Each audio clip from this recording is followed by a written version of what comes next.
Sehat sahabat, masih di channel Amron Trisnardi Berbagi Kisah. Kita akan melanjutkan berbagi pengalaman, berbagi kesehatan. Kali ini tentang hepatitis yang terus mengancam kita sebagai pasien cuci darah.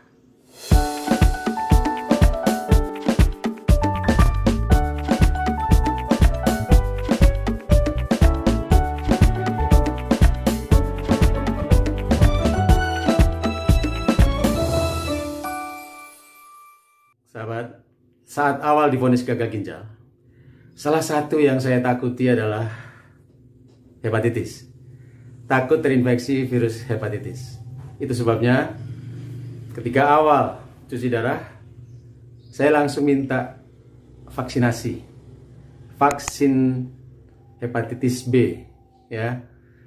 Ya, karena sejak kecil, masa remaja, saya belum pernah menerima vaksin hepatitis B. Vaksin ini penting dilakukan untuk meningkatkan daya tahan tubuh kita, ya, antibodi kita terhadap virus, khususnya hepatitis. Secara khusus lagi hepatitis B. Jadi saya sudah melakukan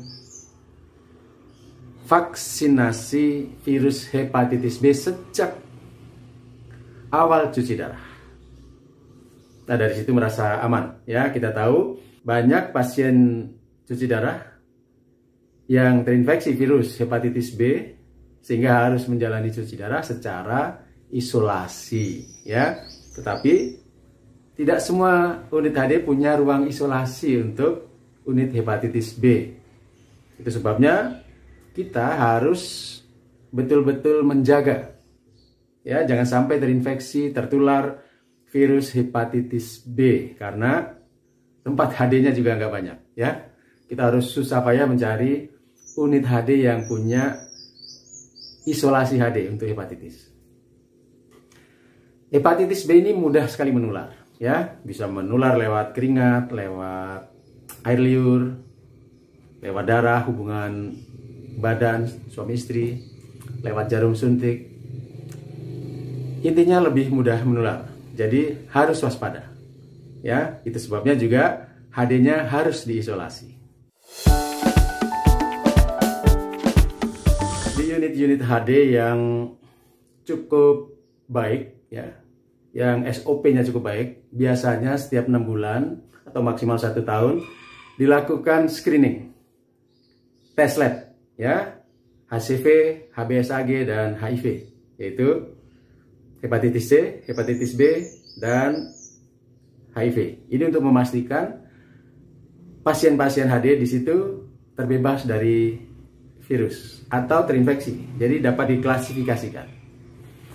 Demikian pula jika kita melakukan traveling HD ke suatu tempat, ya.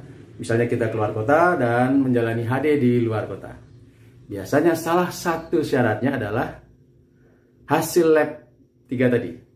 HCV, HBsAg, dan HIV. Ini menunjukkan betapa unit-unit HD menaruh kehati-hatian terhadap hepatitis, utamanya hepatitis B. Namun juga hati-hati terhadap hepatitis C. Itu sebabnya di unit-unit HD yang cukup baik, pasien reaktif HCV dipisahkan mesinnya dari pasien yang non-reaktif. Meskipun dalam satu ruangan, ya, tidak diisolasi. Hanya pasien dengan hepatitis B yang mesinnya diisolasi. Karena hepatitis B sangat mudah menular. Selama bertahun-tahun HD, saya berusaha keras untuk terhindar dari paparan virus hepatitis. Itu sebabnya saya berusaha keras untuk tidak menjalani transfusi darah. Berusaha keras mempertahankan HB stabil antara 10 sampai 12. Dan itu berhasil. Tetapi pada tahun kelima, ya, karena di unit HD kami selalu rutin, ya, diadakan cek lab 3 serangkai. HCV, HBsAg, dan HIV. Ini 6 bulan, maksimal 1 tahun, ya. dilakukan cek, tiba-tiba saya dikagetkan oleh hasil lab yang buruk. Tiba-tiba HCV saya reaktif. Saya kaget luar biasa. Itu bikin saya marah, sebel, kesel. Usaha yang bertahun-tahun saya lakukan seolah-olah sia-sia. Sahabat, apakah hepatitis C itu berbahaya? Apa yang kita rasakan jika kita terinfeksi hepatitis C? Apa yang harus kita lakukan jika kita terinfeksi hepatitis C? Apakah hepatitis C ini akan berkembang menjadi sirosis atau kanker hati? Kapan dia berkembang? Bagaimana itu diatasi agar tidak berkembang menjadi sirosis?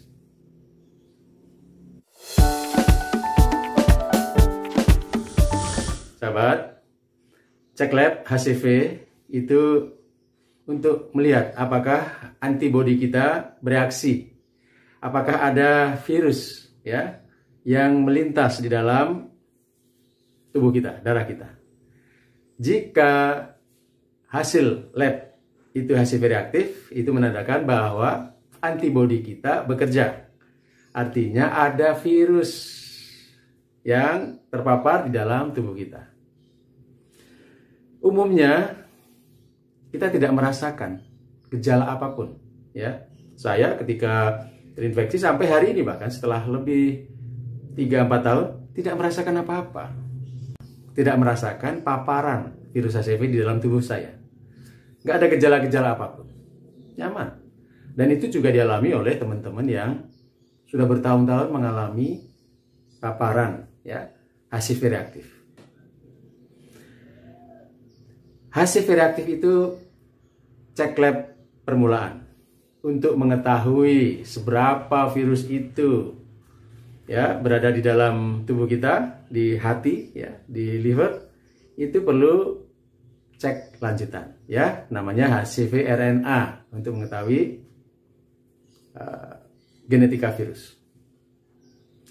Setelah itu perlu lagi cek lanjutan untuk mengetahui seberapa kerusakan hati kita oleh virus HCV itu dengan fibroscan. Ya, cek lab ini tidak di cover oleh BPJS ya, cek RNA, HCV RNA maupun fibroscan. Ini cukup mahal ya. Buat saya itu belum perlu dilakukan. Karena memang tidak ada gejala.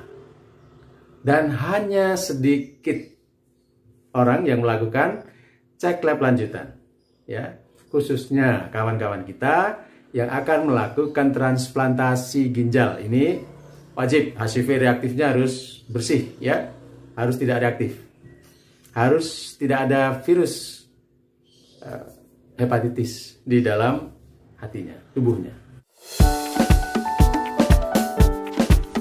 Jadi teman-teman yang baru menerima hasil lab HCV reaktif gak usah cemas ya. Saya banyak menerima pertanyaan, apakah harus diobati? Apakah harus cek lab lanjutan? Saya dulu juga stres, saya panik. Ya namanya juga hepatitis ya. Kata hepatitis itu membuat kita panik. Tetapi hepatitis C ini faktanya tidak banyak merusak kesehatan kawan-kawan HD. Bahkan teman-teman yang sudah 15 tahun terinfeksi hepatitis C masih enjoy ya, masih aman-aman saja. Tidak melakukan pengobatan maupun cek lanjutan. Bahkan dokter juga tidak menyarankan untuk melakukan pengobatan jika kita tidak menjalani transplantasi. Kenapa? Ya karena percuma. Selama kita masih HD, selama ada kemungkinan kita menjalani transfusi darah, terpapar oleh darah orang lain, terbuka kemungkinan masih terpapar oleh hepatitis C. Jadi tidak perlu diobati. Yang perlu kita lakukan kalau HCV kita reaktif adalah menjaga kebugaran tubuh, menjaga kesehatan, pola hidup, pola makan, istirahat yang cukup, olahraga yang cukup, menghindari soda maupun alkohol. Ya, mengurangi beban kerja liver kita, hati. Ya, banyak yang mengatakan HIV reaktif itu bisa sembuh dengan sendirinya kalau kita menjaga pola hidup sehat. Dan saya mempercayai itu, ya. Toh sampai hari ini saya tidak bermasalah dengan gangguan akibat HIV reaktif. Selain itu, saya melakukan cek lab tambahan SGOT, SGBT untuk memastikan kondisi kesehatan liver. Ya, sahabat, tidak perlu cemas, tidak perlu khawatir, tidak perlu marah.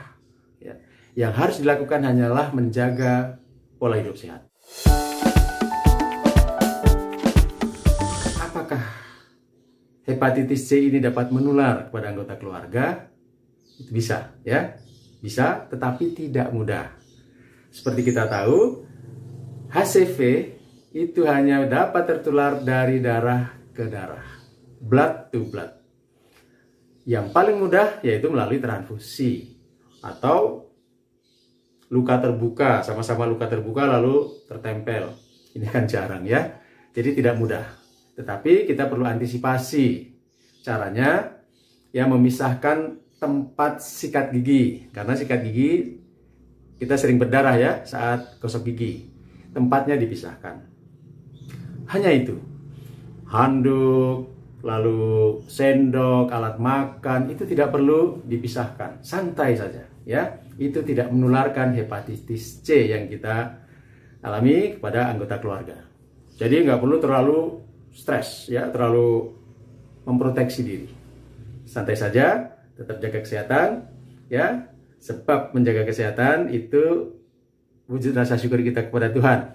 Tidak usah takut dengan hepatitis C, ya, teman-teman yang HIV reaktif, santai saja, rileks saja, nggak usah cemas, ya, nggak usah buru-buru ingin diobati. Selama masih cuci darah, yang penting jaga pola hidup sehat. Insya Allah, hepatitis tidak akan berkembang. Konon, hepatitis C itu baru akan bereaksi. Saat ini mereka tidur selama 20 tahun, dia akan bereaksi setelah 20 tahun. Ya, mudah-mudahan kita sehat, ya. Sehat selama 20 tahun cuci darah. Nah, sahabatku yang baru mulai HD, saran saya, lakukan vaksinasi hepatitis B. Ya, karena jika terjangkit mudah menular dan kesulitan mendapatkan tempat cuci darah. Sebab harus isolasi. Tidak semua unit HD punya unit isolasi. Semangat sehat sahabatku. Tetap menjaga pola hidup sehat untuk hidup yang berkualitas.